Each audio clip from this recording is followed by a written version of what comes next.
It's a simple lesson today. The people that you look up to are only there because they're standing atop a larger pile of failures than you. That's it.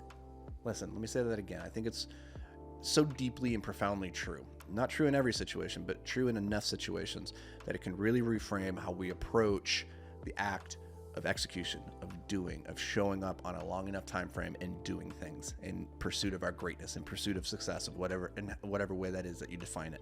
So let me say this again.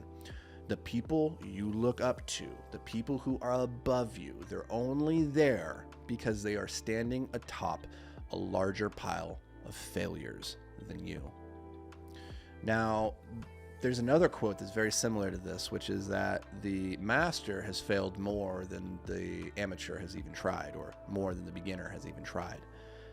This is one of the most powerful truths that I have come to accept in my own life when it comes to pursuing the big, meaningful, audacious goals of my life, which is that everything worth doing, every success worth achieving is on the other side of an immense amount of failures. I like to think of failure and success as being two sides of the same coin.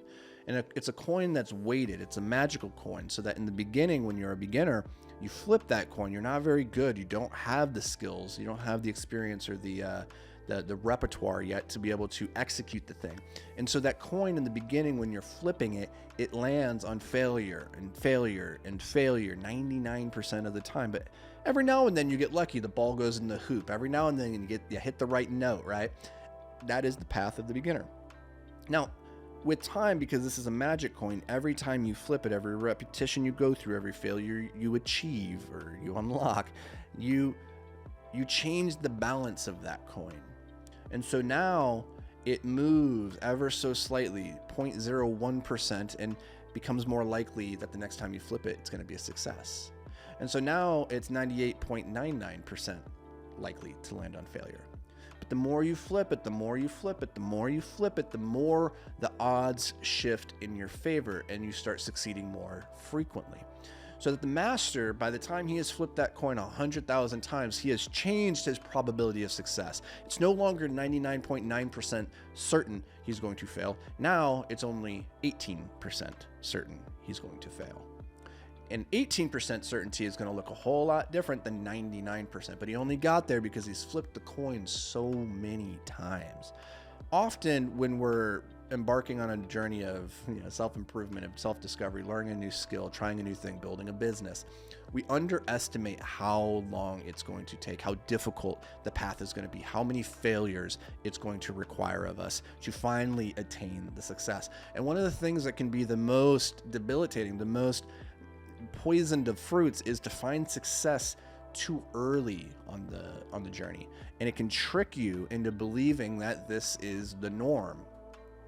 So this is what I believe the casinos call, or they have a process of intermittent reinforcement, which is in the beginning when you're playing, say, a slot machine, it's coded so that you're going to be reinforced for pulling that lever more frequently in the beginning. So the time between stimuli and reward is short in the beginning, but as it starts to program you with each one of those successes, now the time between successes can lengthen, because now you have the ability to sustain the focus and to keep doing the exercise, keep executing the activity longer and longer. You're willing to wait longer and longer for the reward because you're starting to be programmed for it, until it gets to the point where you can go very, very long periods of time and you're still so seeking of that dopamine that you keep playing the game. So that's how intermittent reinforcement can breed addiction, right? Well, it's the same thing except for in reverse when it comes to real life. Right? The successes, they don't come very frequently in the very, very beginning. They actually take much longer to get to in the beginning. And then over time, as you keep doing it, the successes get shorter and shorter and shorter until it gets to the point where you're succeeding more often than you're failing, right? But because it's an inverse of the first scenario, like the scenario that is very addictive, that casinos use, that social media uses, This is the reason why most people don't stick to the journey long enough to find the big meaningful successes in their business or in their life. It's because that first reinforcement point, and like how often they're reinforced in the beginning, is so few and far between. And so I share this with you because I think so often the discontent we experience in life is simply the result of our miscalibrated expectations. And if we can come into an activity more closely aligned with what the reality of the situation is going to be, with how much work it's actually going to take for us to be able to realize the fruits of our labor, then I think it makes it easier to show up consistently and do the work. If you think that you're going to find success by only putting out, say, content once a day for the next 30 days and you're going to find success, you're going to be very disappointed at the end of that 30 days when you realize, oh, I haven't made any progress, right? But if you come at it and you say, I'm going to put out a single piece of content every single day for the next 1,000 days, well, you've stretched your expectations.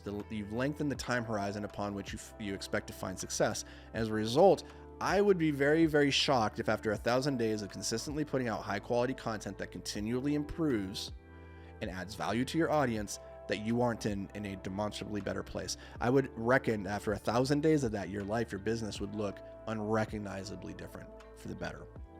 And so I wanted to share this with you today because it's something I think about a lot when it comes to comparing ourselves and thinking about other people and like putting them up on this pedestal. Just recognize every single person that you look up to, they only got there because they're standing atop a larger pile of failures than you. Take that as inspiration and go forth, my friend, and fail wildly. Good luck, guys. I'll see you in the next episode.